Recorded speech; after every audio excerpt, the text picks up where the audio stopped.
didn't get a note. And they'd be like, I'm not signing no deals with the devil. I Yeah. didn't know what they was talking about. But they all used to say that, all these old people, when I'm talking about when I was, this was like in the 75, 76, 77. And when that Spirit of 76 came out, I learned so much about the American deception of history Mm-hmm. from old people that was telling me that shit ain't what they telling you, son.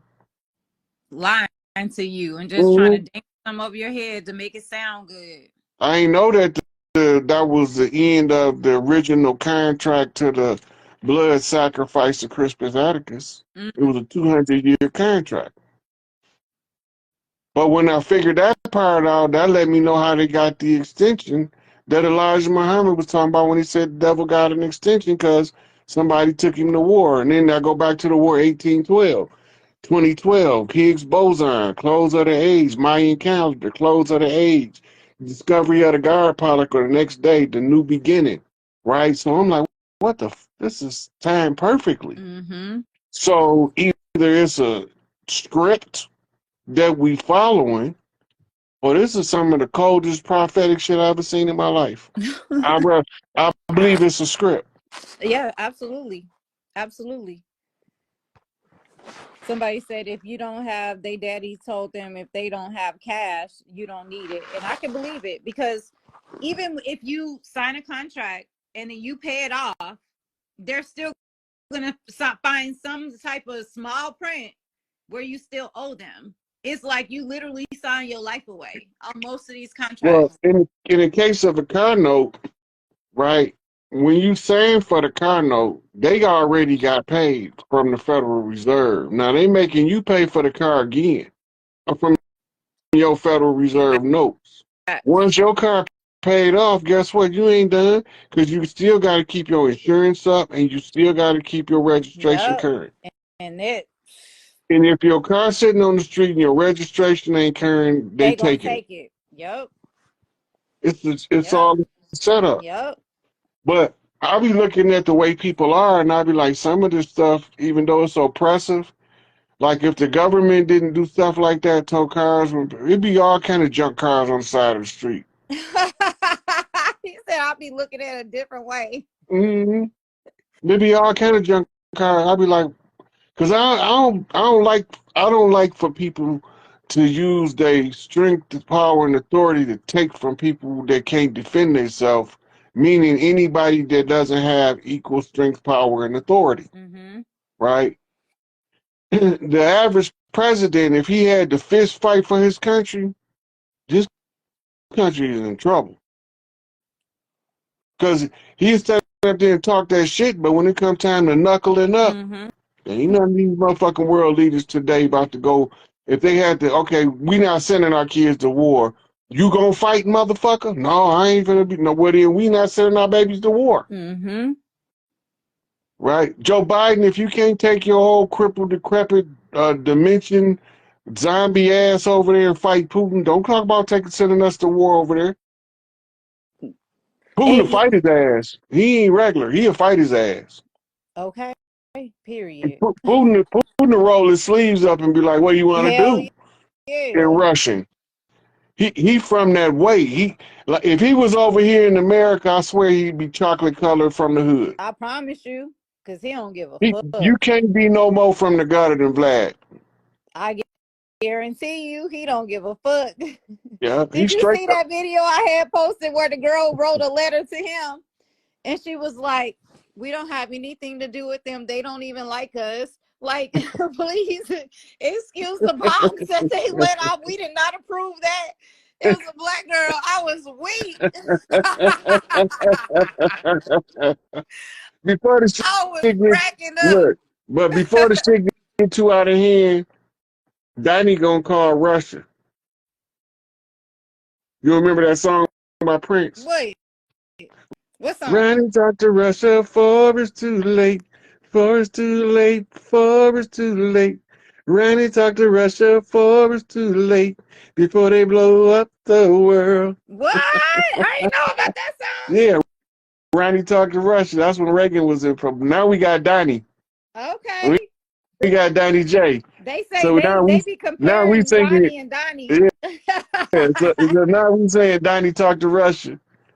Donnie talked to Russia Period. for too late. You know that movie Howard the Duck was telling us about Donald Trump coming, right? Who? Who? Howard the Duck. Oh, okay. I remember that. I remember that was when I was young, Yeah. though. And so, okay, so Donald the Duck is part of the program, Okay. but Howard Duck is not part of the program. He's the deviation from the role as Donald. I remember that because Howard was before the new age, like Donald does. I Yeah. do remember So, that when I was younger. right. Just like Clinton was the Wag the Dog. There was a movie called Wag the Dog Yeah. where the president got caught up in the scandal and then he declared war so he could cover up the scandal. Okay. Yeah. Yeah. So that was the little Monica Lewinsky scandal Mm-hmm. when he did Operation Desert Fox, trying to cover it up. They tell us all this shit in the movies, but they put it in satire and entertainment, and we don't know it's related. Yeah. They always put in that stuff. A lot of people. Okay, how do you feel about now that we're talking about like the cartoons and stuff? How do you feel about look, now you're on an interview, sorry. It didn't turn out. I didn't mean for it to turn out this way, but Go I'm ahead, going with girl. it. Look, we okay. Hold on before you go. Welcome to this episode of Drea Talk with Drea, and we're gonna give y'all some real talk with the Chief Rod Hayes. Let's go, Drea. Because I'm Let's asking turn it up. questions y'all be wanting to ask. Okay. So how do you feel about The Simpsons and how people say that they automatically like predict stuff that's happening? I just want your opinion. I have my thoughts, but I The want your opinion. Talk to me. Simpsons is a CIA propaganda model. Kind of all of the episodes of The Simpsons is written by Central Intelligence agent operatives in the entertainment field. They got a staff of writers. It's not one writer. Operation Looking Glass is a predictive program, computer program, and it can show them certain stuff for the future. Mm-hmm. So using Operation Looking Glass, they turned it into a parody, and sometimes that should be spooky accurate. Mm. But it's not just The Simpsons. Now a lot of stuff is in Family Guy, Yeah. The Boondocks, right? That's because Hollywood was infiltrated back in the 50s by the CIA. Okay. And almost everything is some kind of problem. When you're watching the movie, it's not the movie you watching. The question is, why would they allow me to see this particular piece of theater? What is they trying to get past me? Because in every movie, there is what does they call intelligence codes. Whether it's a can of Coke sitting on the counter, it means something. Mm-hmm. Whether it's a lady pouring a box of salt into the dinner, it means something. Mm-hmm. And when you are agent, you learn to read from the show assigned to you, have all your instructions in it, so that they don't have to come and see you face to face when you are cut out to give you instructions. Now they could put it in a public platform wherever you go, you could access it. Mm-hmm. Right? That's how they activating Manchurian candidates remotely now. The Jason Bourne story was going into it, but it didn't get all the way to the root. There's always one sleeper agent that can activate every sleeper agent once he's activated. Soon as he activates, the side effect of activating him is all of the rest of the agents is activated. This is what made Jason Bourne being the first functional operative under the Treadstone program, and I forgot the other one, but this is what made him so valuable to the agency. Because when you watch through the seasons, you realize that he was the agent that if he's not neutralized, he's activating other agents by being activated, right? And now they trying to activate different agents to silence him, which is activating other agents to silence them, right? So you have the one, they call him the golden child in the intelligence world. The golden child is the operative that once he's activated, all of the Manchurian candidates sleeper cells become activated. That's what the movie was about. That's why him failing his mission was so critical for them to try to get him back to determine how did he malfunction. He never malfunctioned, right? He fell into a state of amnesia from being lost at sea. Let that sink in for a minute. He was in a state of amnesia from being lost at sea. We are all classified as vessels lost at sea. Yeah. And now that he's on the land, he's trying to remember who he is. The George Washington Challenge, in 200 years, they won't remember what side of the ocean they from, right? Tom Clancy is a former special forces agent. Everything he writes has to be edited through the Pentagon before he can release it. Because in all of his stories, he's using the information from being in an actual situation that he turned into a fictitious novel, and he can accidentally give out too much real information where you can actually pull up the government operation that he's talking about in his books. And now you got some people that's Tom Clancy fans that's so good that they can tell you which one of his books took place where in during his tenure as a military asset. And it's another one, the one for the legal world is the one Tom Grisham. Right? Tom Grisham is an attorney, right? But he's some kind of way he's trained in like intelligence gathering because his books tell you so many secrets from the legal field, right? And then for the medical field, my favorite is Robin Cook, right? Why you say Robin Cook?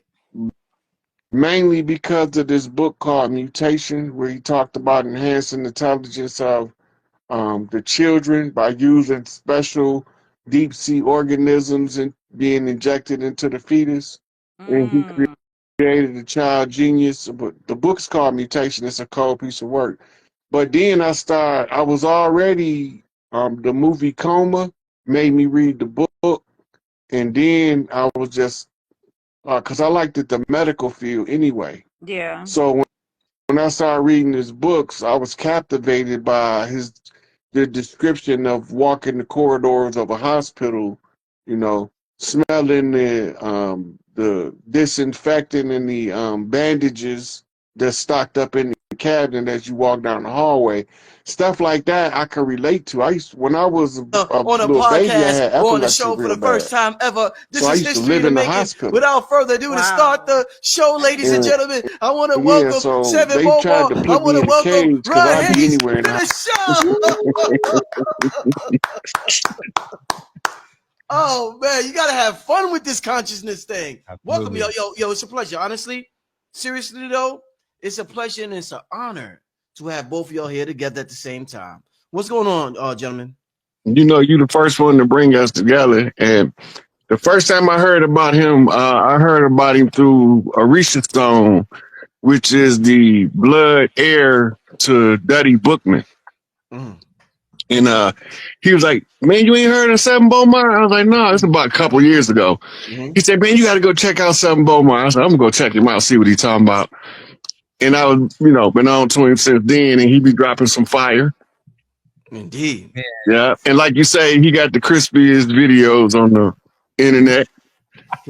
His brother. You know, This is why. Hold up, before 7, before you say something, and I'm gonna share the brother's links. I need everybody, like the white folks got their technology and they got their Mark Zuckerbergs and they got the dude that's ahead of OpenAI and they got dumb dudes. Like we got 7 Beaumont on our end. So I really want, as I share the links tonight, and I'm gonna ask the AI question and things of that nature, but I really want y'all to put this brother not just as a metaphysical speaker, but this guy is amazing when it comes to technology, AI, all that stuff. I really want y'all to get used to this brother and look at him through that lens. I'm gonna share the links. But with that being said, we'll talk about that a little later. 7, Rod, welcome. What's up, 7? well, first of all, I was already saying to everybody, I need to figure out where all the language is stored. Yeah. Because I'm so excited for this evening. Like the energy was so high. It's always like that. There's no feeling, when you know it's about to be big and you're right in the beginning of it, right? And for sure, I don't think you can really be in this space without knowing who Rod is. Like I'm a fan from the early videos. Like you could tell when there's that Gnosticism where somebody is really just tapped in and just going to give it to you as it is. And we can always respect that. And also, it's that time, we're rolling into 2025. We need to really be bundling up well together because we're building something. It's already built, right? And it's getting bigger. And, we want to make sure that everybody is maintained and managed, growing. Everybody's different. So each person is a unique key to a unique door.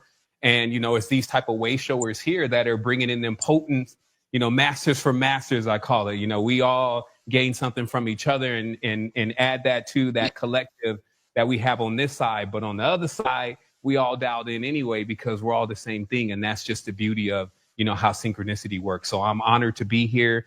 I'm always going to come in doing my best, looking forward to moving me out the way. I just know it's going to be lit. So however long it takes, I know people are excited. They love to see us coming together too. So I'm feeling the energy, like I said. Yeah. Oh yeah, Brother Rich, you glowing over there, by the way. I want you to know that your inner light is on. That between your wife and the new baby, you glowing. The new baby. I got a new baby, y'all. I got a new baby. So listen, and I'm glad you mentioned that because that's gonna lead. We gonna get this thing. We gonna start running fast breaks immediately during this show, y'all. We ain't gonna waste no time getting right into it. Rod talked about I just had a new baby. I just had a daughter, right? So check this out.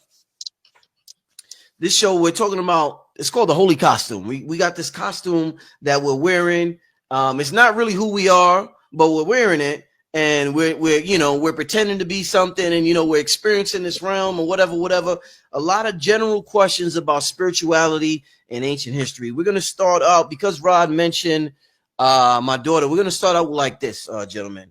So there's a lot of times when, let's say, I'm gonna use Michael Jackson for an example. We'll see Michael Jackson, and then we'll see a picture of a pharaoh, and we'll be like, "Yo, Mike, look just like that pharaoh. What the hell?" I mean, the nose, everything, the face, the hair, it might just look just like, and everybody knows what image pretty much I'm talking about because it's all over the internet. But there's countless examples. We may see somebody in Brazil. As a matter of fact, the dude from American Rock, they say, "Yo, 7 look just like that nigga. Oh my God, he looked just like Omar." Then we may see Rod, and we may see somebody in, let's say Brazil or Africa, South Africa. Be like, "Yo, is that Rod Hayes? Oh, that got to be Rod Hayes." So we're always seeing people who look just like somebody else. So saying that to say this, my daughter came out looking like my mother, and it was spooky. I was like, "Oh shit!" Like how she looked like my mother. Like it was like, because my girl is dark skinned, but my mother's light skinned with green eyes. My daughter came out light skinned with green eyes. I'm like, how the hell did my girl produce this baby? But so with that being said, we compare life to a video game. In a video game, a lot of times you have a certain amount of characters you could pick from to play from that video game. So I want to ask y'all, in this game we call life, is there a certain amount of characters that we could pick from? And this is why 7 looks like him. My daughter looks like her. Rod looks like him. I look like him. Because there's only a limited amount of characters that we could pick from. So occasionally there's going to be a character that reappears throughout history. It looks like time travel, but it's really not. But it's just that we can only pick a selected amount of characters in this game we call life. I'm gonna let Seven go first. And you know that one right there, that could be the whole show right there. Oh man! Because look, let me just drive over it, and then Rod is gonna come in and ride through it, and then we'll see where we get to. So right away, I'm thinking we're gonna go high level occult right away, and then we'll make it back to the surface later on, right? So we know for sure in even disturbed, disease, whatever, and then they will have to work on that child spiritually. So it lets us really see that for sure all of the archetypes themselves are, we could say, quote unquote, in the stars. And then the manifestations of the main characters coming here are really just an act of the genetics and actually we'll say like soul genetics, who's mixing together to actually create this new path that this being is going to walk down, right? So you're on the journey. You ain't alone, obviously, because you're coming with the DNA. Like I have the same thing with my daughter. She's got the red hair. It's almost like blonde hair like my father's. I didn't get it. So it's skip a generation and then come out the next generation over, right? Gotcha. So yeah, I'm not trying to hog this up though today, man. I just I want to drop mine in. Indeed, no, we gonna keep it flowing. No, indeed, my brother. Go ahead, Rod. So I'm glad he brought up the sequences of DNA, and he connected it to the certain amount of energies and how the women used to line up the birth of the child to the alignment of the stars. That's all what you call esoteric, mostly hermetic doctrine of information, because hermetics primarily deal with genetics. In the genome is like a long radio station or radio receiver. Like you got a whole bunch of channels, right? But in order to get to the channel you want, you have to know how to align the DNA. The alignment comes in through aligning it with a zodiacal constellation. So this is the origin of the zodiac. The women figured out a long time ago, before they made men, that if a woman or a man, back then it was just a masculine energy or feminine energy came in at a certain time based on the winter solstice, summer solstice, and